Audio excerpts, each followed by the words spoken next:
Hi there, and welcome to my comprehensive course on NeoVim with TMUX for software development and web development.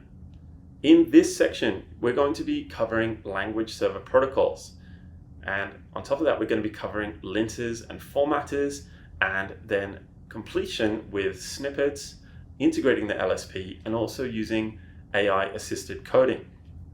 Before we get into it, I just want to touch on the history of language server protocols. So we actually have Microsoft to thank for the LSPs, and a language server protocol, what it does is it allows us to have a layer between our language server, so that might be Pyrite in the case of Python or TypeScript language server on the one hand, and our editor, whether that's NeoVim or VS Code on the other hand. So you can consider it a layer in between, and that layer standardizes the API between both the language servers and then the editor. Now, this has enabled us to use language servers in all of the different editors out there. Beforehand, we had to have a custom integration for each language server with each editor. It was a pretty fundamental change in software development tooling, and it is foundational to any software development configuration and environment. So in this video, we're going to be setting up the LSP, and then on top of that, we'll get those linters and formatters working, and then we're going to step in with Codeium from Windsurf with the AI assisted coding, and also luacheck for our snippets and that kind of thing. Everything is documented in my GitHub, okay? So you can always reference all of the code that I'm going to be taking you through line by line. It's all there, and you're welcome to raise an issue. You can even use it as a template for your own custom NeoVim configuration. All right, so enough with the formalities, let's get into it. Yalla. Okay, and so to get started with setting up language server protocols, we're going to be using nvim-lspconfig, all right? And so these are quick start configs for nvim, and the first language to start with, although we will be going through a whole bunch of them, is Lua, because we're working with Lua, and I think it makes the most sense to start with Lua. So let's just make sure we're all in the same place. I'm back in the working directory root, and if we run tree, our project should look like this at the moment with our entry point, our plugins, and our configs. All right, now technically nvim-lspconfig is just another plugin, and so what we're going to do is we are going to touch a new file in Lua and then plugins, and we're going to call this one nvim-lspconfig.lua.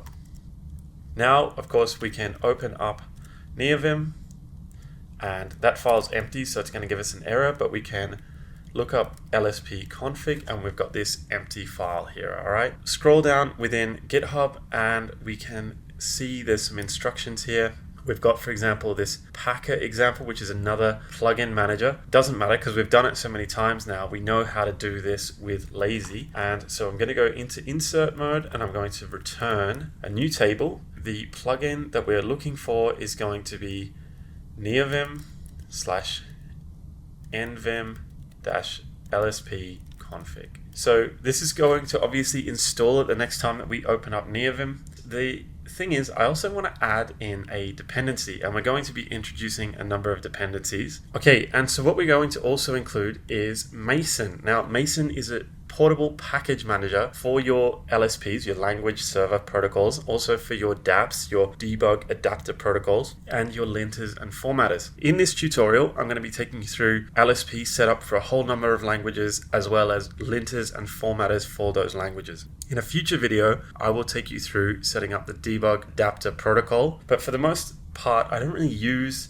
that much debugging. I've used it extensively in the past for Golang and Python, but I guess it depends heavily on the project that you're working on. What we're going to do is we're going to also add Mason as a dependency. And so we want to have Mason so that we can install our LSPs and linters and formatters that we're going to be introducing into our NeoVim configuration. So what we need to do, we need to, assuming we're in insert mode that we can see down the bottom, we need to add dependencies. And dependencies is going to be another table. For the time being, I'm just going to add Mason, but we're going to be adding a few more dependencies as we go through this section of the tutorial. As you probably gathered, we always use the short URL here, Mason or Mason nvim. So that's the convention when it comes to these plugins. So we're going to say mason-org/mason mason.nvim. As we know, we can pass the opts an empty table, and this will instantiate the plugin. And so I'm going to write and close, and now we're going to open up NeoVim again, and you'll see that Mason will install. And also, if we just shift this out of the way, we should also, you might have seen them both be installed at the same time, but in my case, nvim-lspconfig has also been installed. So let's quit out of this, and we're going to open up Mason with the Mason command. And in here we can see we don't have any LSPs or DAP, the debug adapter protocol, or linters or formatters installed. So if we go and hit 2, we're going to narrow all of the available servers to the LSPs. I'm going to use / to go into search mode, and I'm going to search for Lua, and in here we can hit N to see the next, and on this one I'm going to hit enter, and we can see that we've got the Lua language server. So this is the one that I'm going to be installing. Of course, we can always have a look at the home page here with GX. So the way that I'm going to install this, I'm just going to hit I, and if we use GG to go to the top, it's now going to be installing the Lua language server. Okay, so it looks like it's been installed. So now we need to configure it. So I'm going to hit Q in Mason, and now what I'm going to do, I'm going to open our file explorer, and we know that we've added this plugin inside of the nvim-lspconfig, okay? But we're actually going to be putting all of our servers into our servers directory. So in here I'm going to hit A, and I'm going to create a new file. It's going to be called init.lua. All right, and in here I'm going to be setting everything up for our Lua language server. Okay, so the first thing that I want to do in here is I want to require the LSP config that we installed just a moment ago. I'm going to go into insert mode. I'm going to say local LSP config, and that is equal to require LSP config. Okay. And so now we've got this LSP config available. What we can do, we've also installed the Lua language server. I'm going to say lsp config .lua _ls .setup. And here what I'm going to do is I'm going to pass a table. So we're just going to have some basic settings in here, and those settings, just quickly run through them. We've got a Lua table, and in here we're going to say diagnostics, and that's another table. We're going to say globals, because we're going to have the global variable of Vim, and this will make sense in a moment because we're going to be referencing Vim in our files, and it won't be a local variable, so we just need to tell the LSP to expect that. And then we've got workspace, and here we're just going to point Lua to the libraries. So I'm going to say library and vim.fn expand vim runtime /lua, and then vim fn expand xdg config home. If we want to concatenate strings in Lua, we could just use the double dot, and then we're going to say nvim lua. So this is going to tell Lua where to look for our plugins and also where to look for our configuration. xdg config is just the path, so this is the environment variable which is set for your user's home and then .config directory. Okay, and so we've set that up, and now when we reopen we're going to have language server support, but it's going to be pretty basic out of the box, and we're not going to be able to really do much with it. What we need to first do before it becomes even remotely useful is we need to add an onAttach function. So up here I'm going to go to the top, and I'm going to say local onAttach, and this is a function. Okay, so this anonymous function, which we're assigning to the onAttach variable, it actually takes two arguments. So one is client, and that is a table which has information specific to the client or the LSP which is loaded, and then we've got the buffer number. So each buffer has its own number, and we want these shortcuts which we're about to set only to apply to the specific buffer that we're in. For example, if we are going to run a shortcut on a Lua file, we just want it to be on the file that we're viewing and on the variables on which we have the cursor. Okay, now we're going to be setting keymaps like we were earlier in the keymap, and so all I'm doing here is I'm just making a little bit shorter, so it's vim.keymap.set. I don't want to have to write vim.keymap.set every time, so I'm just going to assign this to keymap. Now I'm going to have some options. So I'm going to say no remapping, so I don't want recursive remapping where these remaps keep on being called over and over. I also don't want the commands or the keymaps that I'm about to set, which run commands, I don't want them printed to the command line. And I also want to pass through the buffer number. So now we're going to set some of the keymaps. The first one that I like is when I have a variable, I want to be able to use leader GD, so leader G and then capital D, to look at the definition or go to the definition of this thing. So this will make a little bit more sense later on. That's the first one. Then I also want to say if I've got something under my cursor, I want to go to the definition, but in a split, okay? We've also got code actions because the LSP is going to make certain code actions. One of those, for example, that we're going to set up is organizing our imports. We're going to do that with TypeScript and with Python. Then we've got rename. So if we want to rename variables, we've got open, float. So we'll see that in a moment. Around diagnostics, so also open the diagnostics window, not in the line, and then we've got go to the previous diagnostic, go to the next diagnostic, and Shift K is going to be hovering on the definition. And so we can see the documentation of a function. All right, now we've got also some that pertain to FZF Lua. They're a little bit more advanced, but we'll just set them up now. So we've got GD, leader GD, and so that's going to show the definitions and the references of the LSP finder. We've got GR, which shows all the references to that symbol. So for example, if we've got a function, it's going to show any references to that function. We've got the type definitions. If we say leader GT, we have the LSP document symbols, so the symbols within the document. And then we've got the workplace symbols, so WS for workplace symbols. We can go to the implementation with leader GI. Okay, and so we've set up our onAttach function. All right, so I'm just going to zoom out a little bit so you can see this. So what I'm going to do now is I'm going to go 31 lines down, and in here we're going to say onAttach equals onAttach. So our Lua language server is set up, but we still have to do one more thing, which is we need to actually source this. If you recall, we've put this into our servers directory, but it's not actually yet referenced within our nvim-lspconfig. So let's go ahead and do that. Okay, so back in our nvim-lspconfig.lua file, we're in insert mode, and we're going to pass a config function. And here it's going to be an anonymous function again, and declare that as such. And simply we're going to say require, and we're going to reference our servers, which is this directory over here. Okay, so we're just pulling that code that we just wrote for our Lua ls, and now I'm going to quit out of NeoVim, and it looks like I made an error. So let's go to our servers init.lua, and if we go 10 lines down here, it was vim function, not vn. So let's write and close that and reopen. And what I'm going to do is I'm going to go and look at a file. Let's say we go and look at our Keymaps.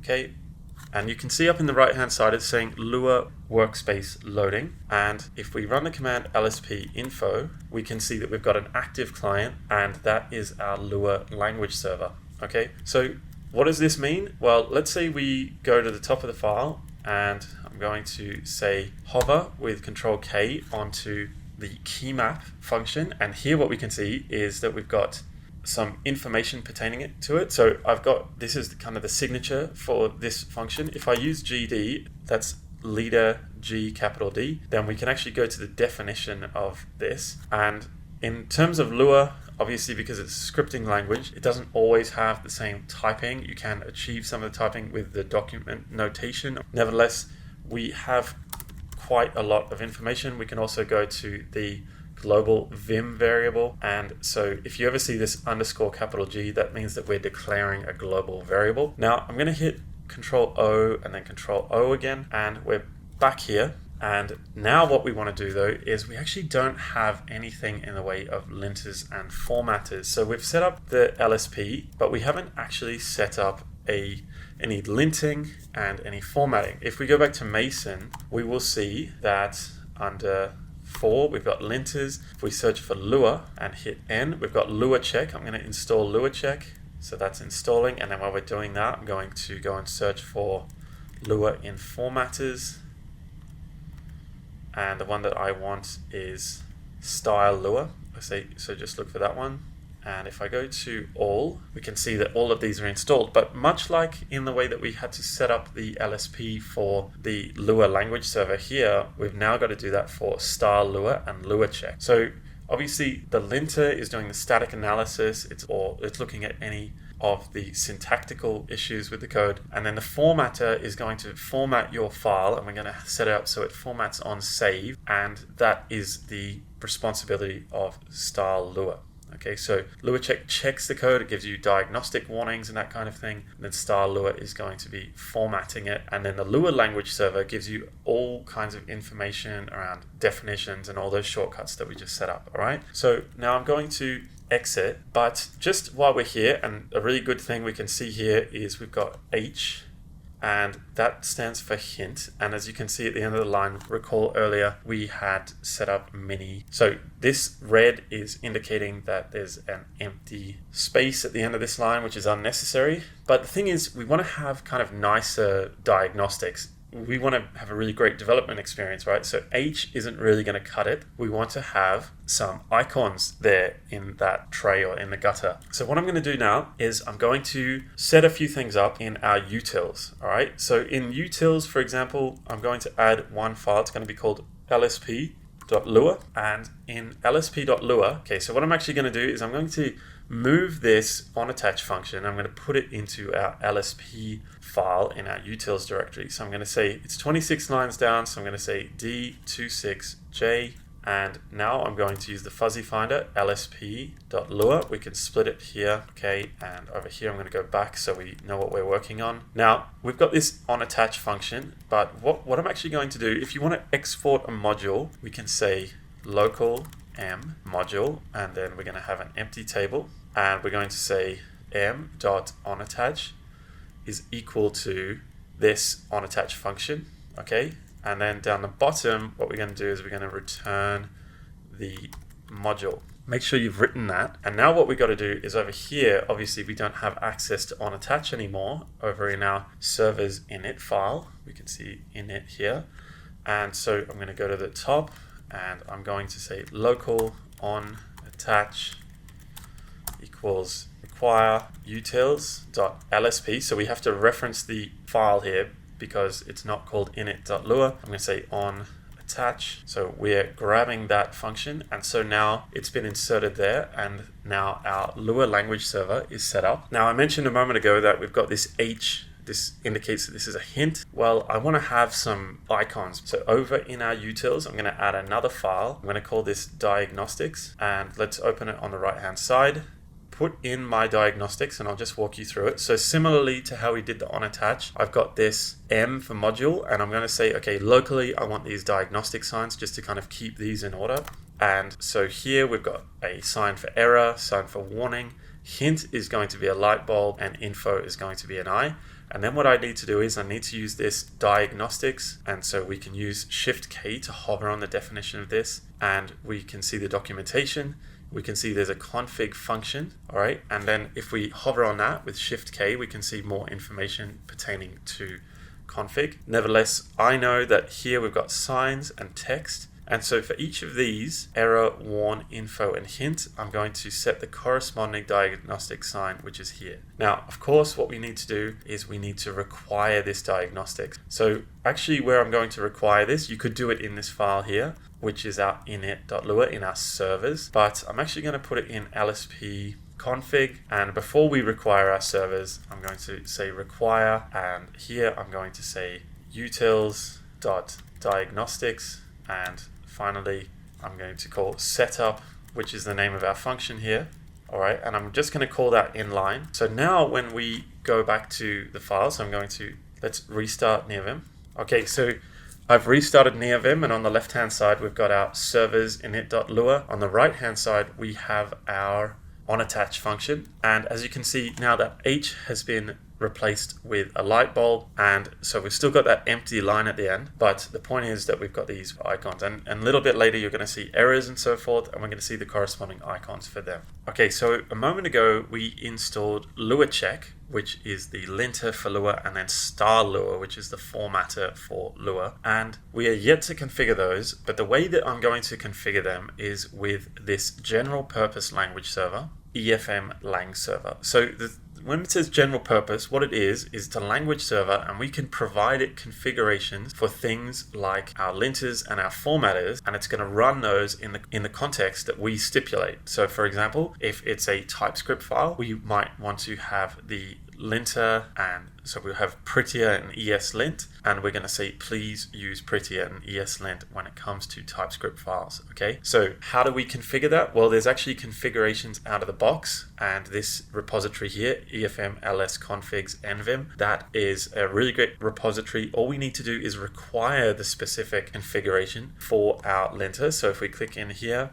and we go to, for example, linters, and if we go down a little bit, the first language that we're working on, of course, is Lua. We can see that we've got luacheck, and so we could copy this code and we could put it into our file, or we could just require it. Okay, let's first, before we do anything, one of the requirements of efm-langserver is in fact that we have Go installed. Okay, so Go is a requirement. So here what I'm going to do, so I'm going to install Go on my system. Okay, awesome. So we've got Go installed, and now let's open up our NeoVim configuration, and we're going to go to Mason. And so as we mentioned, EFM is a general purpose language server. So we're going to go to LSP and we're going to search for EFM. And here I'm going to hit I, so it's just called EFM. We can see that it was successfully installed down the bottom here. Okay, and so what I'm going to do, I'm going to search for my servers init.lua, and we're going to be setting it up in here. Okay, and so much like earlier, we're going to say lspconfig, and this time we're going to be referencing the EFM language server, and we're going to call setup. We can pass that on attach, and now what I'm going to do is we're going to add in file types, okay? And of course, the first one that we're working on is Lua. Next, I'm going to provide some initialization options. So we want document formatting, document range formatting, we want hover, document symbols, code action, and completion, which we're going to set up shortly. So recall over here on the right, we've got these configurations under our efm-lspconfigs. So what we actually need to do is we need to require those. So let's get luacheck and let's get stylua. Okay, and now we need to add these into our configuration or our setup for EFM. So here I'm going to add a settings table and the languages. And the languages table is going to include all of our languages. The first one that we're setting up is Lua, and we just pass in a table luacheck and stylua. We're almost ready to test this out. The last thing that we need to do is we need to make sure that the EFM language server and also the EFM-ls are dependencies set within the plugin for the Nvim LSP. So let's use our fuzzy finder, and I'm going to look for lspconfig. If we recall in here, we've got these dependencies. And so what I need to do here is I need to reference this repository. So we're going to say creative null efm-ls-configs-nvim. Make sure that there is a comma at the end, and I'm going to write and close. Okay, so now let's go back to our server init, and it's going to load. Okay, and so immediately we can see that we get this warning here that there is, if we use the shortcut that we set earlier in our onAttach, which was leader ND, we can actually see the next diagnostic. Okay, and it says that we've got this undefined variable of vim, and this is from luacheck. So luacheck is doing our linting. Okay, so the way to solve this diagnostics here is let's open up our file explorer. I'm going to add a .luacheckrc, and in here I'm just going to add a globals. So your luacheck should look something like this. Now let's open Vim, and now I'm going to go back to our server init. And so in here, we just give it a moment. Now ESLint knows not to complain because we've declared vim as a global variable. But we also set up stylua, right? So we need to make sure that formatting is working. Right now, we can't actually invoke the format. And so let's say even if we had some strange formatting in here, right? And if we write, well, we would want to take advantage of the fact that we want to use the formatter. Okay, so in order to do that, if you recall before, we can tell NeoVim to do certain things on certain events with auto commands. So the auto command that we want to use obviously is that we want to format on save. And so let's open our file explorer, go to the auto commands, and here I'm going to insert the format on save auto command. So basically before writing, we want to access this NeoVim lifecycle hook buff write pre. And what we want to do, we want to say is EFM active, then go ahead and apply the format using EFM. So let's save this. We're going to restart NeoVim. I'm going to go back to my server's init file. And now in here, we'll wait till everything's loaded, but we can write and it's going to format it for us. Okay, so we've got our linter set up and we've got our formatter set up. Okay, so the LSP, the formatter, and the linter, that's pretty good. But what about getting more support from the IDE and actually leveraging the LSP? For example, for completion, the LSP might have a lot of symbols and variables that it wants to propose that you can use, but right now we don't have any kind of auto completion. We also don't have any snippets for functions, and we don't take advantage of any of the other symbol names or variable names in our buffer. We don't take advantage of path when importing files and that kind of thing. And we don't have any kind of AI auto-completion. So in this section, we're going to be doing exactly that. So we're going to leverage the nvim-cmp from this maintainer here, who does a great job maintaining not only this plugin, but a vast number of other plugins all around completion. nvim-cmp, that's kind of the overriding one. And if we go to the next tab, you can see we've got CMP for LSP integration. We also have this here from another maintainer, LSP kind, that is around having nice little VS Code like pictogram icons within the completion menu. And if we go here, we've got a maintainer who has completion integration for luacheck. Now, luacheck is a completion engine that helps to integrate for a variety of languages snippets into our code, okay? And we're also going to be adding in friendly snippets here, okay? By this maintainer, friendly snippets is a collection of different snippets that integrates with our luacheck, okay? And then we're going to have a look at CMP buffer. So this is going to use completion items within our buffer. So any words which are in the buffer, they're going to be available in our completion. And finally, path as well. So we're going to set all this up, and then in the next section, we're going to also set up Codeium, which is for AI auto-completion. All right, so the question is, how can we do this? Well, what we need to do, we need to create a new file, and we're going to put it into our Lua plugins, and I'm going to call it nvim and cmp.lua, okay? And so this is obviously going to be another plugin. This is dedicated toward completion. And the main one here, I'm going to add some documentation. So all of the links, obviously, as I've mentioned, everything is in GitHub. And when you go there, you can, of course, quickly reference any of these plugins that we're going to be using in this file. I've designated which ones are dependencies, and the main one, of course, is this one in front of us, nvim-cmp. Okay, so the first thing that we need to do, obviously, as usual, we want to return a table, and we want to reference nvim-cmp, that being this short URL to this maintainer's GitHub and the repository for this completion engine. Okay, and then I'm going to list all of these other GitHub repositories as dependencies here, just so that we know that they're going to be installed. So we've got LSP kind for the icons, we've got luacheck completion, luacheck itself, friendly snippets, LSP integration, buffer integration for completion, and path integration for completion. Okay, so all of those are listed here, and the next time we open up NeoVim, they're all going to be installed for us. Just so that we can see everything, I'm going to close this. Okay, and now what we need to do is we need to create a config function.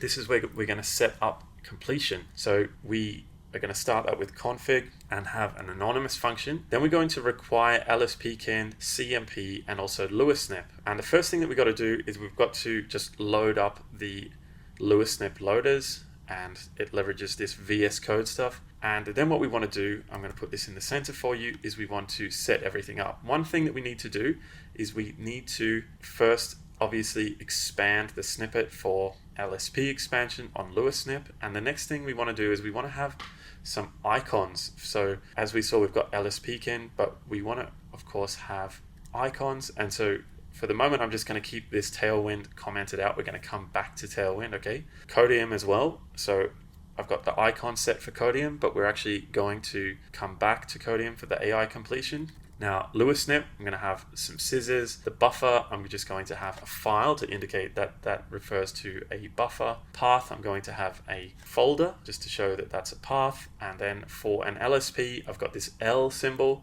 okay? And so we've set the icons that we're going to see in our completion engine in this section. And we've also extended from LSP kind in order to build on those icons. Okay, now the next thing we want to do is just add Control K and J so that we can move up and down between these, and we can also have Control B and F to scroll the documentation. Of course, you can customize these to your liking. We can complete the completion with Control Space, and we can also Control E to abort. And then finally, if we hit enter or carriage return, that's what the CR stands for, it's going to select it for us. Okay, now what we've got to do is we've got to tell the completion engine, or we've got to tell nvim-cmp what to expect. What are the sources? Well, we know one of these sources is luaSnip, which we're installing here.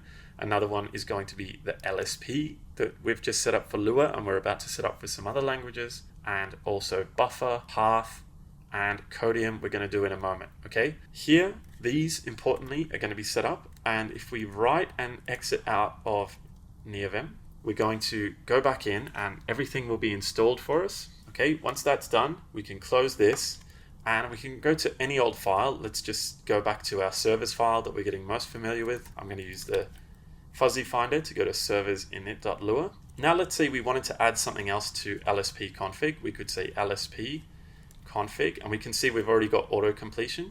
Now here I can see there's some fields. This is the language server protocol. That is the L, which is telling us there this is an available field. Okay, and so if we also wanted to, we could say write F, and we can create functions here, an anonymous function, or we can have any kind of function in these snippets, or we could have a for loop. And so this is all these snippets and LSP support, which is part of the completion. The last thing that we've got to do before we tie everything together is I mentioned that we want to have AI completion. Now, Windsurf is an editor.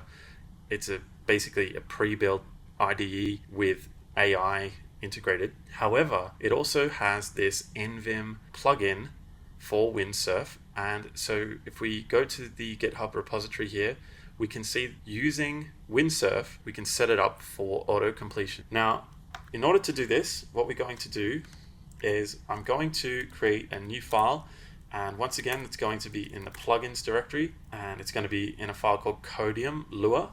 All right, and I've included the link here to the GitHub. And what we need to do is we need to, as usual, there's some inspiration down here, exactly what we need for LazyNvim. So we can actually copy that. So I'm going to copy this and I'm going to paste it in here. Of course, we need to return it. And I'm just going to, down the very bottom, remove that unnecessary comma. We've got formatting on for Lua, so let's just change the formatting ever so slightly. And so what this is doing is this is going to install Windsurf for us, and it's going to have some dependencies. Plenary is just reusable utility functions or helper functions that are used in a bunch of the different plugins.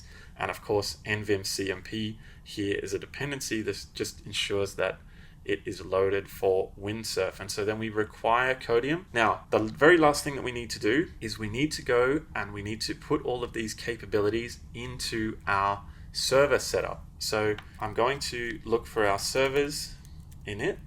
Okay, and at the very top here, I'm going to say local capabilities. And here what we're going to say is require cmp nvim LSP. And on here, we're going to get default underscore capabilities, and that's a function. Okay, now it's going to say here capabilities is unused. I'm going to yank that word and I'm going to go down 6 lines. Okay, and here I'm going to paste it in, and I'm going to paste it twice, in fact. Okay, so we've put it there, and I'm also going to include it 20 lines down, and let's save. So we got formatting.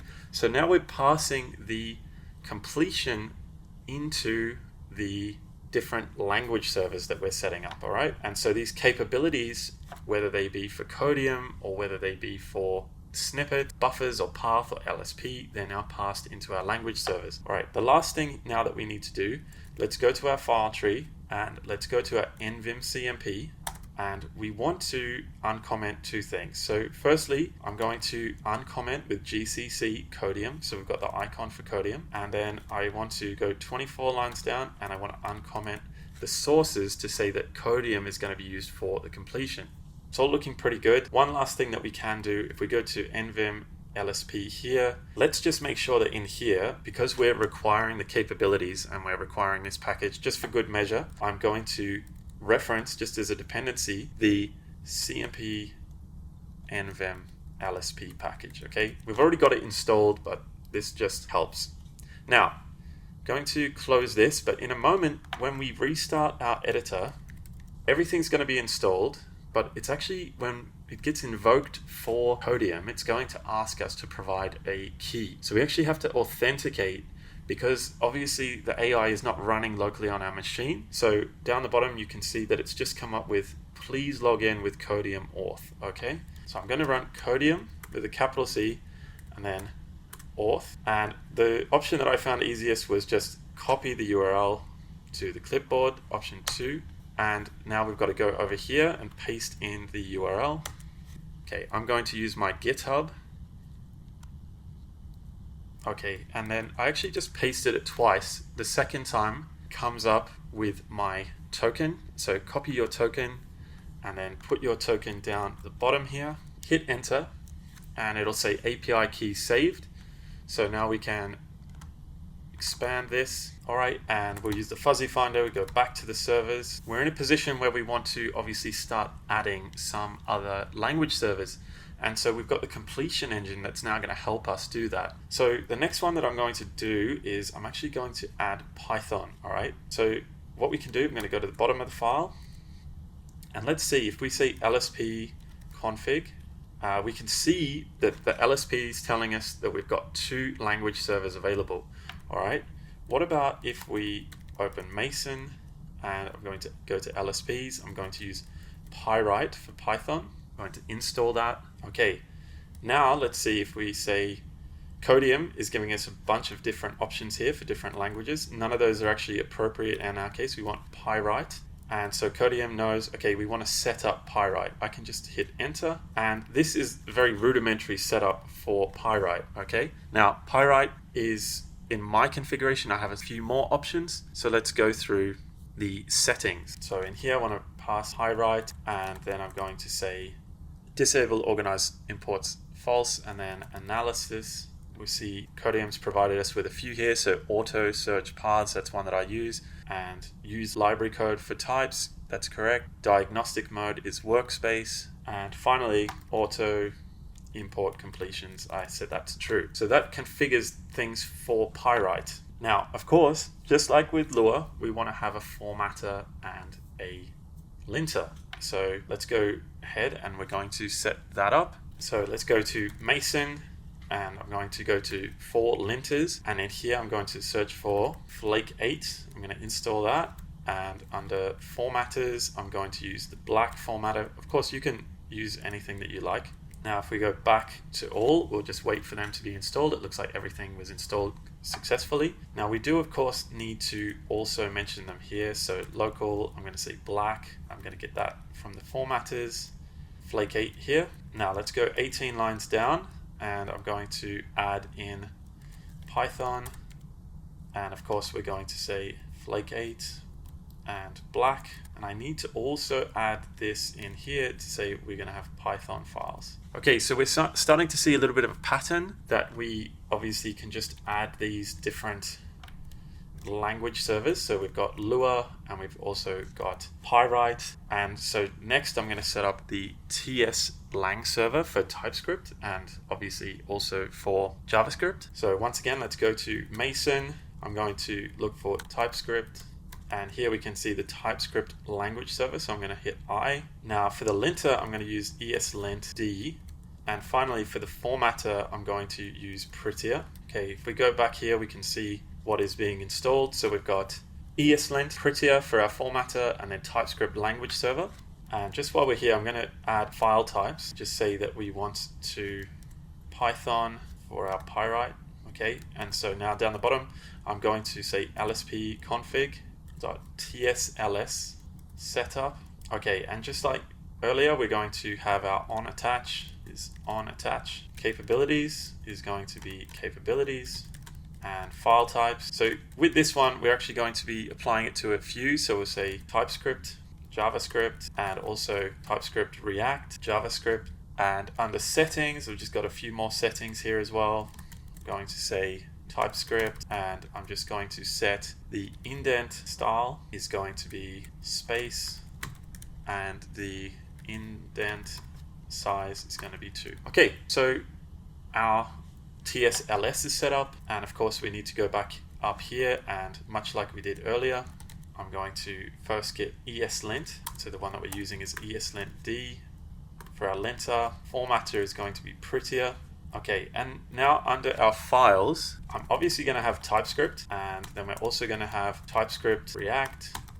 We're going to have JavaScript. We're going to have JavaScript React. However, thing is, we can also use Prettier for other things as well. Like we can use it for HTML, we can use it for Docker, we can use it for CSS, we can use it for Solidity code and Svelte, and also Vue. So therefore, I'm going to add Vue, I'm going to add Svelte, I'm going to add Solidity, and of course, if any of these languages don't pertain to your workflow, you don't need to add them. I'm going to add Markdown, I'm going to add HTML, CSS, Docker, JSON, JSON-C, which is just JSON with comments, and I think for the moment that'll do. So now what we need to do is we can move down here a little bit, and obviously for TypeScript, we're going to have ESLint and Prettier. The same thing for TypeScript React, JavaScript, JavaScript React, Vue, Svelte. Okay, and now some of these are just going to be using Prettier, or it's just going to be using ESLint. So for example, in the case of the JSON and JSON-C, we actually want to go and install a formatter. So I'm going to go back to Mason, and I'm going to go to 5 JSON, and I'm going to install fixJSON, which is the formatter there. Okay, so obviously we have to also require that. Under JSON, we're going to use fixJSON as the formatter and ESLint as the linter. JSON-C, we're going to include the same thing. Markdown, I'm only going to include Prettier, that's just for formatting. HTML, Prettier as well. Finally, for Docker, I'm going to include Prettier. Okay, finally, I'm just going to set up Solidity and also CSS. Now, I'm going to select all these languages, so we can see there's 15, and I'm just going to sort them, okay? And then I'm going to go up here, and I'll select inside these brackets, and I will sort that as well, just so that you can keep track. Now, I've created 2 files, one in TypeScript and one in Python, just so we can see that the formatting and the linting and everything is there. These are deliberately bad. So let's have a look at the Python one. Here, as you can see, we've got all kinds of warnings. OS is not accessed, and we've got multiple imports and one line. So there's all kinds of warnings and errors in here. So the first thing we can do, we can format it. So that's got rid of most of them. It looks like there's an additional unnecessary line at the bottom, and all of these are not accessed. So we can now save it, and we can see using the shortcut that we set earlier, which was ND, leader ND, to see the next diagnostic. There's no issues in this file. So formatting's working, linting's working for Python. Or, of course, if we imported OS, well, what we could do, we could say OS, and we can see that the LSP is providing us all of these different methods or functions that are available on the import. So that one's working. Okay, and next we've got a TypeScript file, and so as we can see, there are a number of errors and diagnostics, and so if I remove this, it's going to fix things up. There's still one error. It looks like we've just formatted, and now ESLint is telling us that this is never assigned. Okay, so that means that we're all set up with respect to Lua, and we've got Python working, and we've got TypeScript working. So now what I'm going to do is I'm going to go ahead and I'm going to restructure the code a little bit, show you that there's a pattern here, And what we're going to then do is I'll implement all of the others and you can watch and follow along. Okay, so we are back in our server's init, but the thing is, it's getting a little bit large, this file. And as you can imagine, as you add more languages, you're going to be in a situation where this file just gets longer and longer and longer. So what we're going to do instead is over on the left-hand side, I'm going to add lua_ls.lua, and I'm also going to add ts_ls.lua, efm-langserver.lua, and pyrite.lua. Okay, so each of these LSP configurations is going to live in its own file. And so I'm going to split this pane, and to just demonstrate with you, for example, for the first one, if we open up Lua on the left-hand side, what we're going to do in these files is we are going to return a function. And this function is going to take the LSP config, capabilities for completion, and also the onAttach function. And then we will just end that. And so over here, this whole setup, I'm going to just plug that in here. All right, and we're going to do the same thing for Pyrite. So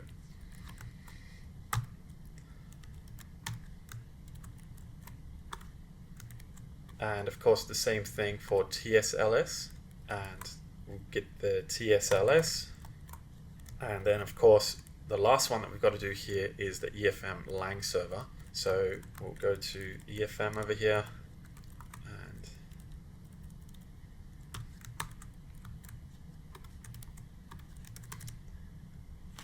okay, and so we've split all of these into their required files. So now what we're going to do is we're simply going to require each one of those, all right?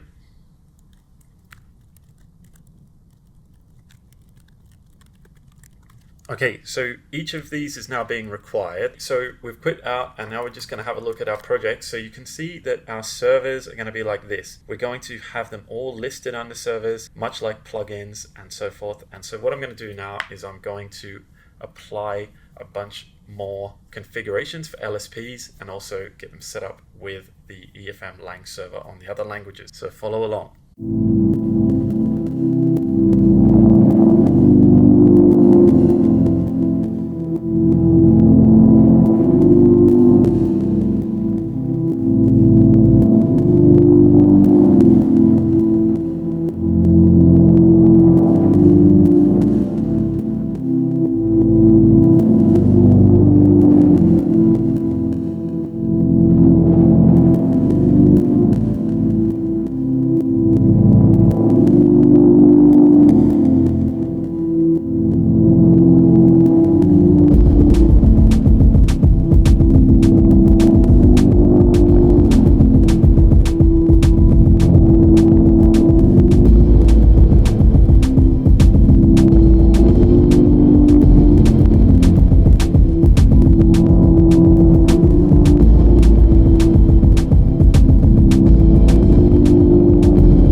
Okay, and so you can see that we've installed all of these language servers now, right? And the one that I just want to quickly touch on is Emmet.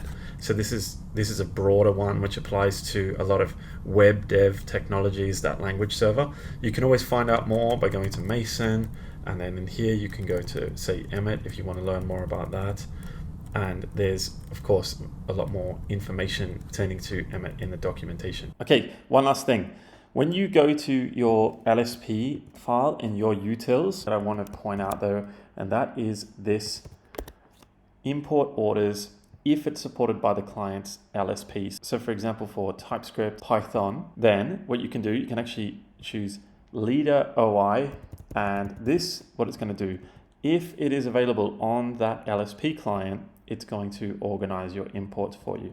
Now, just down the bottom here, what this does is it says, okay, once it has been ordered, we're just going to format it, and that just ensures that it also adheres to your formatting configuration for whichever language you're using. Just now, we set up the Tailwind language server, okay, and that's all looking pretty good. However, when it comes to Tailwind, if we want to get the full capability, we can also include Tailwind Tools. And this plugin I've included in my plugins directory as well. This just gives us additional capabilities on top of the Tailwind language server. Finally, and the last thing that I want to touch on here is the Trouble NVim plugin. So we've got the plugin here on the right-hand side, and Trouble is for diagnostics. It gives you a lot of diagnostics across your project. And of course, all the documentation with respect to installation is down below. You can go and check it out in your own time. But now that we have all of the linting and LSP support, we can leverage Trouble. We can get workplace diagnostics. And I have set the standard shortcuts, so all these key mappings down here. Restart, it's going to install Tailwind tools, it's going to install Trouble. Okay, so once they are installed, then you can run Trouble command to activate Trouble, and now it's going to give you a bunch of options. Presently in our project, we don't actually have any diagnostics, but let's go, say we went and we just created something here. Let's say we didn't have a comma at the end here. I'm going to save this. I'm going to say leader XX, and here we can see that we've got a syntax check down in this docker ls.lua file. So we could go to that file. Obviously, we're already in it, and we could then add the comma. So Trouble allows us to leverage our language servers and our linters to go and get a handle on our diagnostics in the project. Great work. You have gone through a lot in this video. It's probably the most technical of all the sections of this course. And I would really like to congratulate you on getting this far. You've got one of the most fundamental, important pieces of a modern software development workflow worked into your configuration. Now, if you've come this far, I would really appreciate that you hit that subscribe button and the like button, hack the algorithm. Let me know how you're going in the comments. Did you add any additional languages? Let me know if you'd like to see any more. And in the next section, we're going to be covering off on integrating TMUX. I'm also going to add in a few other little items in that video, and that's going to wrap up this course on NeoVim with TMUX for web development.